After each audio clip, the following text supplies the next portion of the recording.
Tout de suite, l'info.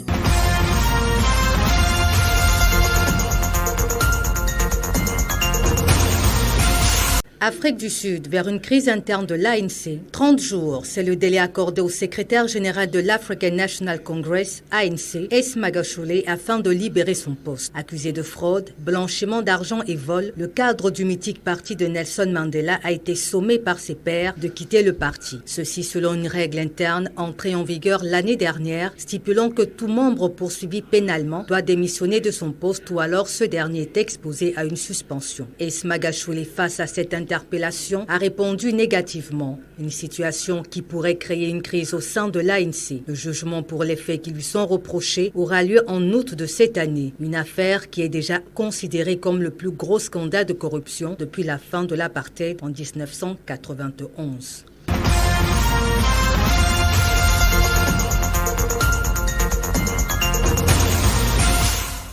Ouf de soulagement en République démocratique du Congo, le ministre de la Santé du pays a déclaré officiellement l'éradication du virus à Ebola après 3 mois des résurgences au nord Kivu. 14 zones de santé sur les 34 que compte la province avaient été contaminées, une situation qui avait poussé l'Organisation mondiale de la santé à l'élever au rang d'urgence pour prévenir sa propagation. L'épidémie à virus Ebola débute en Afrique de l'Ouest, au sud-est de la Guinée en 2013 ayant fait plus de 11 000 morts et 10 000 survivants avec séquelles. Malgré cette annonce, le gouvernement de la République démocratique du Congo a exhorté les populations à rester vigilantes et à garder le contact avec les équipes de surveillance.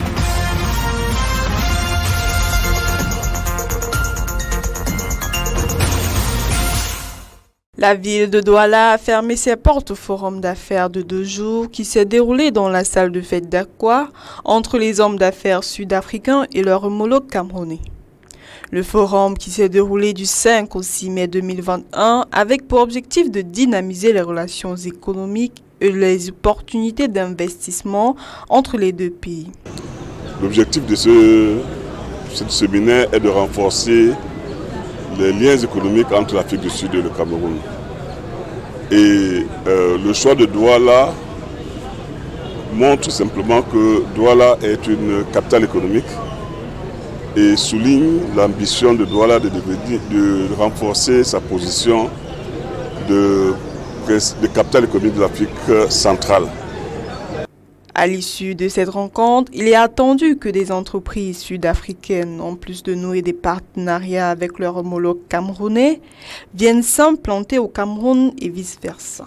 Parmi ces entreprises sud-africaines présentes au forum se trouvait MK Enterprise qui fait dans l'aquaculture. Est également présente à Douala des entreprises de production de vin, d'aide à la cuisine spécialisées dans la production d'appareils électroménagers. Les priorités, c'est le secteur agroalimentaire parce que l'Afrique du Sud est, je dirais, premier en ce qui concerne la performance dans l'agroalimentaire. Mais il y a aussi le secteur industriel en général, la manutention, le secteur des énergies renouvelables et les services comme le service bancaire, services pétroliers, informatique et ainsi de suite. Donc, bref, on essaie, n'est-ce pas, de faire la promotion des partenariats. Bien qu'en raison de la pandémie du Covid-19, de nombreux hommes d'affaires sud-africains ne se sont pas rendus au Cameroun. Ils ont cependant présenté leurs produits et leurs entreprises via vidéoconférence. Avec la zone de libre-échange continentale, les hommes d'affaires africains saisiront l'opportunité et travailleront main dans la main pour relever l'économie du continent.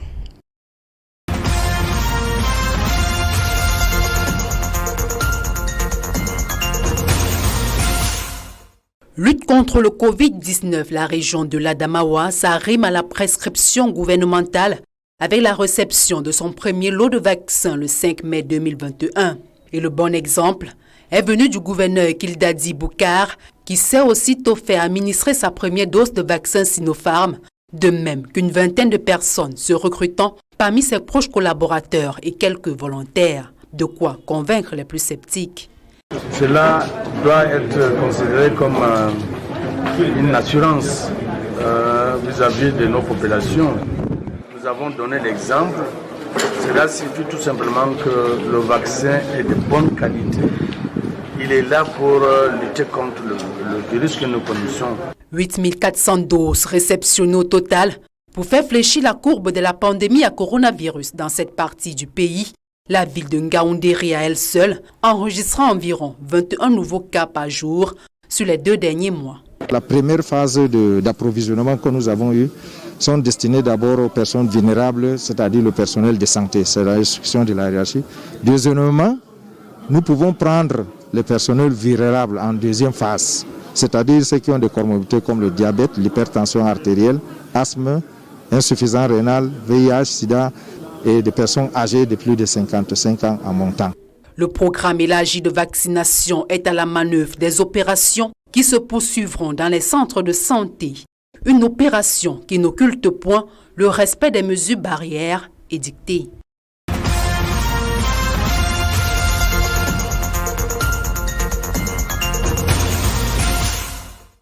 594 567 enfants sont à vacciner dans la région du littoral dans le cadre des journées nationales de vaccination contre la poliomyélite qui vont s'étendre du 7 au 9 mai 2021 sur tout le triangle national. Une campagne qui vise à renforcer l'immunité collective chez les enfants de moins de 5 ans contre le poliovirus de type 2 en circulation au Cameroun. Pour ces journées nationales de vaccination, nous avons 3 principales interventions, comme je l'ai dit.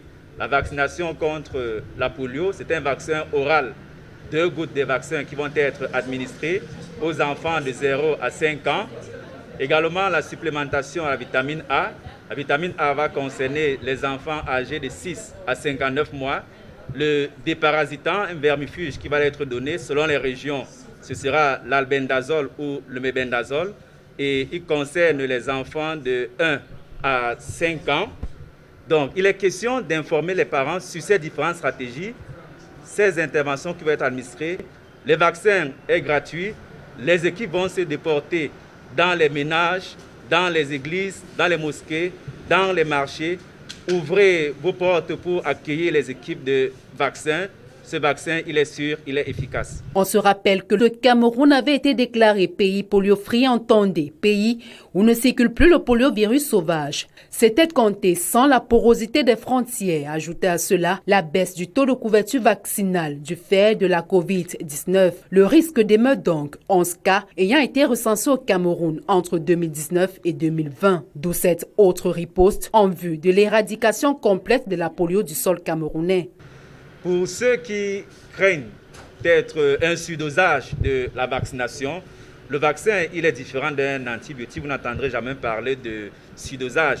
Néanmoins, si des effets passagers peuvent survenir tels que la fièvre, nous allons inviter les parents à ne pas paniquer et se rendre dans les formations sanitaires les plus proches. Pour ceux qui pensent que les enfants seraient déjà protégés, soit parce qu'ils sont suivis par les médecins ou bien ils prennent normalement les vaccins à l'hôpital. Nous sommes dans une campagne préventive. Vous savez, le Cameroun demeure à risque avec les cas positifs de polio circulant qui ont été détectés dans le pays et même dans certains pays avoisinants. Face aux dégâts irréversibles de la poliomyélite chez les enfants, la prévention est plus que jamais de mise et ceci passe par la vaccination.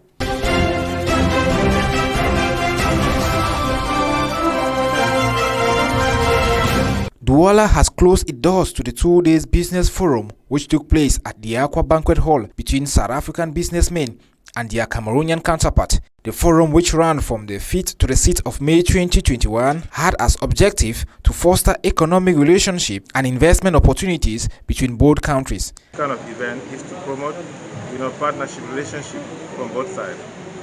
But our emphasis is also more about getting South Africans to come and invest in Cameroon, not just export their product and send back the profit to South Africa. They must come and set up in the medium to long term a business locally in partnership with Cameroonians so that it can create jobs to the economy. So, at the end of the forum, it is expected that South African companies, aside from gaining partnership with Cameroonians, could also come and implant themselves in Cameroon and vice versa. Among the numerous South African enterprises present at the forum is MK Business, which does in aquaculture. Also present in Douala were wine production companies and KitchenAid, which is specialized in the production of home appliances. I think it's a plus for Cameroonians to know that they have a brother next door that they can partner with, and the Ministry of Trade is accompanying, encouraging Cameroonians to do partnership with their brothers who are close door, rather than going far away right out there to across the Mediterranean to do partnership. Although due to the COVID-19 pandemic, many South African businessmen didn't make it to Cameroon. They, however, showcased their products and firms through video conference. With the African Continental Free Trade Area, which came into effect this year, it is therefore hoped that African businessmen will seize the opportunity and work hand in glove to uplift the economy of the continent.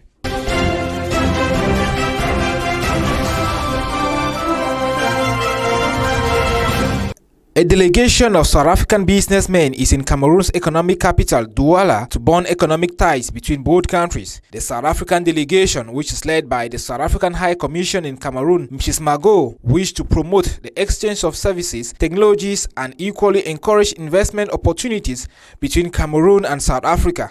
The reason we came here to attend the Trade and Investment Mission is we want to partner with the Cameroonians because we believe Cameroon as a country, it is positioned in a very strategic zone, to farm fish, so that we can feed our own people, our own Africans, locally farm fish. And we are willing to partner with the local guys who have interest, in venturing in fish farming. We can bring, the technical expertise. According to Michael Gamwo, head of the South African delegation, about 10 South African companies successfully established themselves in Cameroon thanks to this forum. What we want to do is to promote a win-win type of situation where South African will benefit because we're exporting the product to Cameroon. But Cameroon also can benefit in the sense that when the two partners to set up a business to create a factory in Cameroon, it creates jobs in Cameroon and develop economy. So we have at least 5, 7 to 10 companies that are already in partnership. And the latest one is that we have now a Cameroonian business person that is partnering with the South African to build water tanks. So they're going to set up a factory in Douala and one in Yaoundé and create at least 50, 70 jobs. Hosted by the Lord Mayor of the city of Douala, Dr. Mbassadini, the 2 days workshop, which started today, 5th May 2021, aims at providing South African businessmen with potential business associates from Cameroon. We have tried, as the South African High Commission, to bring a small delegation from South Africa to come and present to the Cameroonian potential partners what is it that they are able to offer. For an example, at the end of this workshop, it is therefore hoped that more companies and more jobs will be created and the economy of both countries boosted.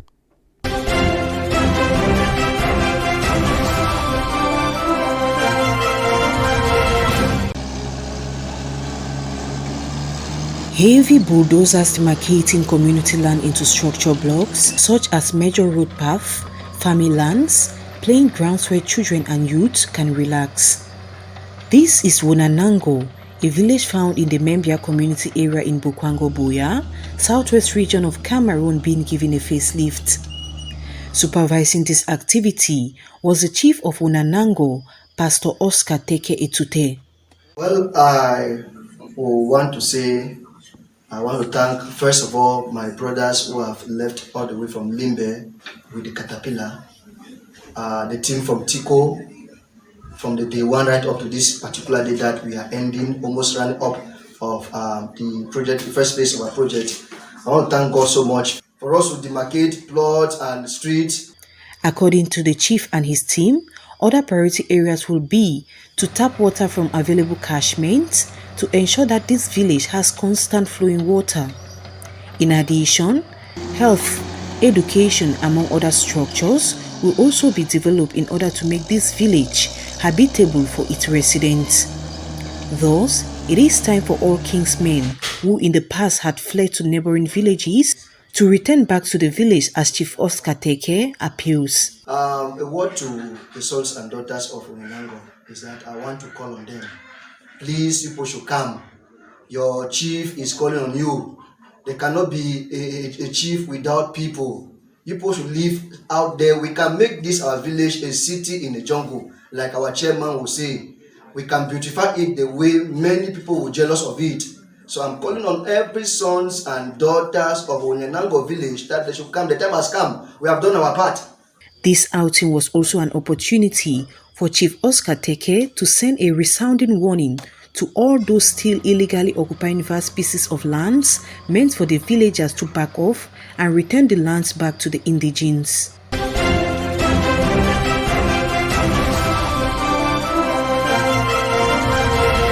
For the past 4 years, the Muyuka Council has been badly hit by the ongoing security crisis, rocking the southwest and northwest regions of Cameroon, as many of the council projects were put on a standby. I think I wish to extend sincere words of gratitude to the Lord Mayor of Muyuka Council and the councillors who have gone through all the odds to ensure that they carry out their activities for the interest of the Muyuka people. You bear with me that this council, the doors of this council have been shut down for a while because of the crisis that we all know. You also bear with me that Muyuka is one of the subdivisions that is greatly hit by the council, by the crisis.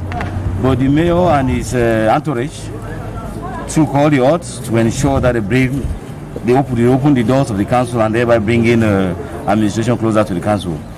Today, however, relative calm is gradually returning to Muyuka during this first ordinary session of the 2021 financial year, set aside to evaluate the administrative, management and stores account of the Muyuka Council for the year 2020.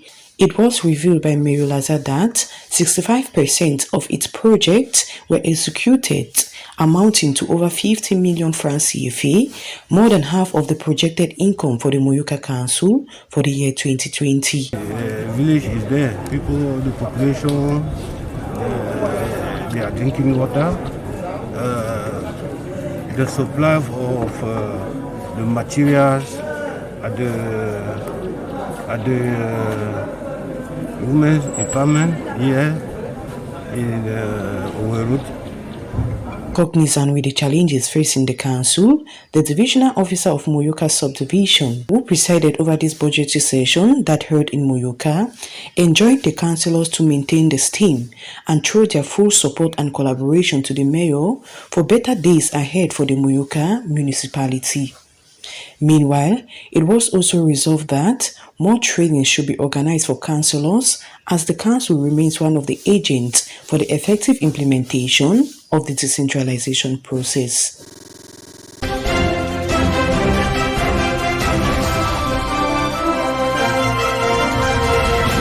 Members of the Regional Executive Council over the weekend converged on the Boya Council Hall during a seminar to drill them on the regional setup and functioning of the Regional Assembly, with particular emphasis on the spatial status. For several hours, these regional executive members reviewed the activities of the regional executive 4 months after the election and installation of its members. Going by Chief Atem Ibako, the president of the House of Chiefs, the implementation of the decentralization process in the field is still very slow, as the regional executive are yet to be given powers and financial resources that will enable them to function properly. After our installation, virtually nothing has happened other than that some equipment, office equipment has been given. We are still expecting to know what competencies have been transferred to the regional assembly. We are still to get the organigram.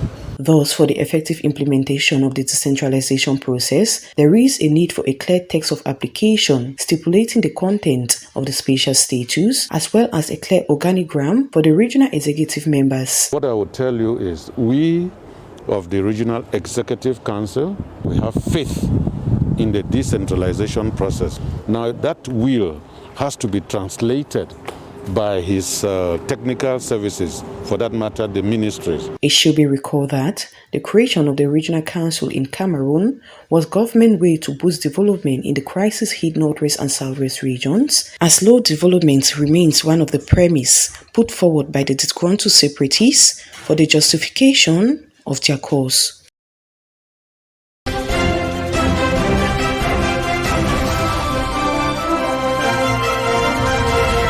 In many African countries like Burundi, the art of cooking is most often underestimated by the youth. Many are those who think the culinary profession is mainly reserved for women, lazy men, and uneducated people from poor family backgrounds. For Eric Nyondiko, a chef at the Africana Bar Resto located on the Boulevard de l'Oprona, downtown Bujumbura, the cooking profession can provide a living and great source of income for the youth. The young chef speaks of his humble beginning. I make my living as a chef. It provides me with more than 95% of the money I use. It is from this trade that I paid dowry. I have equipment and a vehicle. Before launching his business, Eric undertook 6 months training to add to his self-taught skills acquired through the internet. Today, having fully gained necessary skills and successfully establishing himself, Eric trains other young people who wish to devote themselves to the culinary art. For the successful CEO, the culinary field is still an unexplored territory in Burundi, and many youth can get lucrative career opportunities in the domain. Based on his success, Eric therefore fully masters the subject when he encourages other youth to embark on the culinary profession. The job will help them in their lives. They will eat well because they know how to cook, and they will have money. In Burundi, there are very few professional cooks compared to consumers. There are opportunities. This could be a winning basic skill for anyone who wishes to succeed in life. In fact, everyone needs to learn the art of cooking, because when you know how to cook, you also know the needs of your body. Normally, we should eat according to our body's needs and not what we want. Thanks to his thriving success as a young Burundian chef, Eric Nyondiko has traveled to many countries.